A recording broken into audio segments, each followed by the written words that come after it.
Oi galera, tudo bem com vocês? Bom, o meu grupo ficou com evolução dos computadores. A gente separou alguns tópicos, um pouco da história para vocês poderem conhecer. Espero que vocês gostem e entendam também.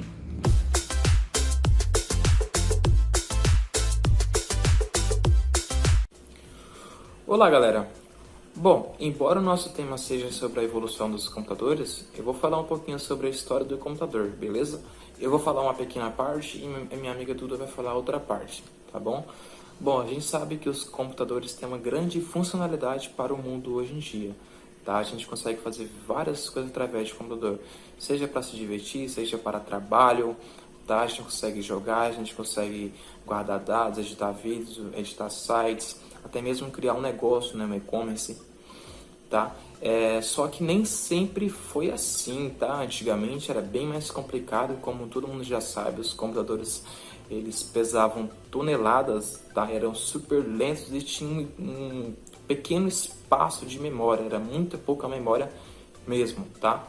Bom, os computadores não foi inventado recentemente, eles foi inventado há muito tempo atrás, há muito mesmo, até mesmo antes de Cristo, há 7.000 anos atrás. O primeiro computador se chamava Obaco, tá? Vou colocar uma foto para vocês. Ele era uma calculadora e ele tinha a principal função fazer as contas dos comércios lá naquele tempo, tá?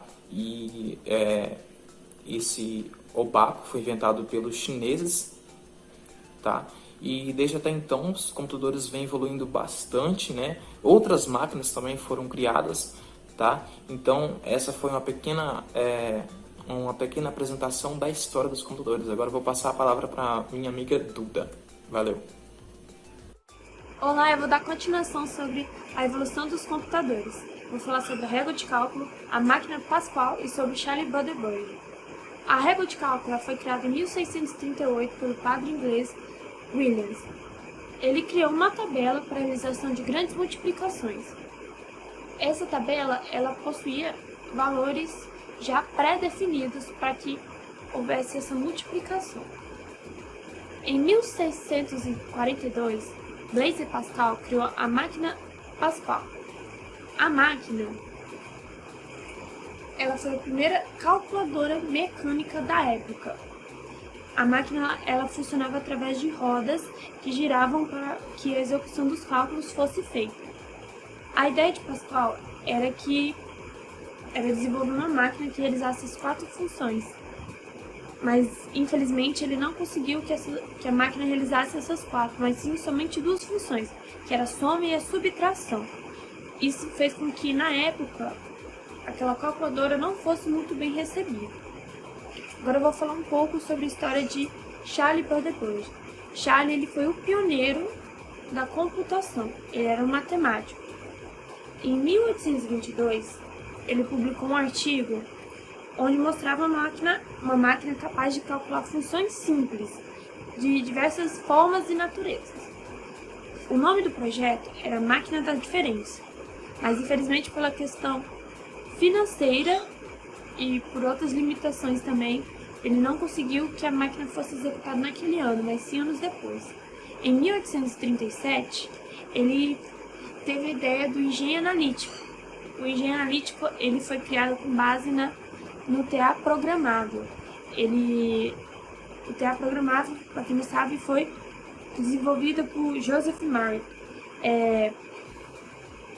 Mas naquela época, por ser algo tão grande, eles não conseguiram desenvolver esse engenho analítico. Charlie Babbage ele tinha ideias muito além do seu tempo. Isso fez com que muitas de suas ideias fossem aplicadas anos depois, por questões tecnológicas, por avanços, por ter mais estudos. É isso. Boa tarde, eu vou estar falando um pouco sobre a primeira geração dos computadores. Ela surgiu em 1951 e foi até 1959. Todos nós sabemos que mudaram muitas coisas. O computador, principalmente, o jeito que ele funcionava, o jeito que ele era, o jeito que ele consumia energia. E antigamente eles eram através de pontos circuitos e válvulas. E eles também eram de forma restrita, eles gastavam muita energia. E eu vou estar falando um pouco sobre válvulas aqui. A válvula é um tubo de vidro similar a uma lâmpada, fechada sem ar em seu interior e contendo elétrodos cuja finalidade é controlar o fluxo de elétrons. Temos que saber também que o computador, antigamente, ele não possuía aplicação comercial, predicação climática, cálculos de energia atômicas e outros fins científicos. E a programação era realizada diretamente na linguagem da máquina. E assim, eram tudo diferente, muita coisa mudou. E assim, é isso. A segunda geração dos computadores. Com a segunda geração vieram os transitores, que eram peças para substituir as válvulas e assim economizar mais espaço dentro da máquina e aumentar a eficiência da mesma. Com os transitores dentro dessa máquina, ela começou a pesar menos, tanto que de 30 toneladas desceu para 1. E com isso também diminuiu o consumo de energia e não precisava de um pré-aquecimento. Então, obviamente, ia ficar menos calor, no caso. Não ia ser tão quente quanto antes. E a linguagem desse computador era simples. Ela era feita através de perfurações de cartões. Isso demandava uma boa quantidade de tempo. E o seu armazenamento era feito por fitas magnéticas.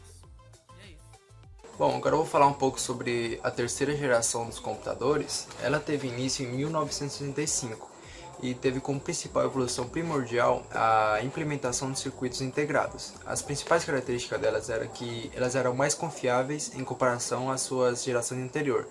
Elas eram de tamanho menor, geravam menos calor, eram mais rápidas e também elas consumiam muito menos energia elétrica. E também o lançamento do primeiro microprocessador em 1971, que teve como o encerramento dessa geração e o início da próxima geração. E agora eu vou passar para o meu colega que vai falar sobre a próxima geração. A quarta geração teve início em 1971, quando o Intel lançou o primeiro microprocessador, chamado Intel 4004. É bem mais potente que o SS1, SSL, na verdade, o S e o MSL. Ela continuou se desenvolvendo em busca de colocar mais componentes em apenas um chip. Teve alguns avanços que foram um computador com uso de chips, o aumento na velocidade, passou a fazer mais tarefas, tipo muitas tarefas ao mesmo tempo, que agora a gente consegue acessar várias páginas no computador em muito tempo e elas conseguem carregar normalmente. A memória também cresceu bastante naquele tempo. Com as medidas do clock também, alguns cálculos conseguiam ser resolvidos em apenas questão de segundos. Um dos principais avanços também naquela época foi a teleinformática, que possibilitou transmitir dados através de uma rede, né? Transmitia dados de um computador para um outro através de uma rede. Uma das principais características foram que os computadores naquela época, alguns eram muito baratos, o tamanho diminuiu muito, grande desenvolvimento nos domínios das redes, e os computadores ainda estão em processo de evolução, então eles têm muitas coisas que se desenvolver ainda. A tecnologia ainda está praticamente no começo da evolução dela. Daqui muito tempo, daqui para frente, vai ter muitas melhorias ainda na rede de comunicação. Vamos poder fazer coisas que a gente nem imagina que a gente pode fazer com a internet.